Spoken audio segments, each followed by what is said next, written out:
नमस्कार माझ्या भगिनींनो आणि बांधवांनो.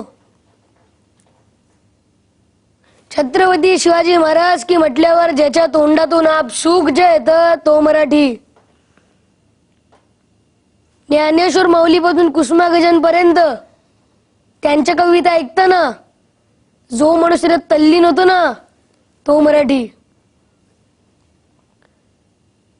शिवरायांचे शिवचरित्र असताना ज्या माणसाच्या अंगावरती काटा येतो ना तो मराठी. लोक मला विचारतात की तुम्ही पक्ष बांधण्यासाठी एवढा कशाला वेळ लावताय, का तमाशाचं फड काढत होतो की कुठलं गणेश उत्सव मंडळ काढत होतो, उद्यापासून वर्गणी मागायला सुरू. विचार नको करायला की इतरांसारखे नुसते स्टंटच करत बसू. त्या दिवसांपासून ते आज दिवसांपर्यंत ज्या पुढाऱ्यांनी तुमचा भ्रमनिरास केला त्याप्रमाणे उद्या मी जरी केला तर विश्वास तुम्ही ठेवणार कोणावरती? सतत काय नवीन पुढारी जन्माला येणार आणि तो भ्रमनिरास करणार ह्याच्यात आयुष्य घालवणार.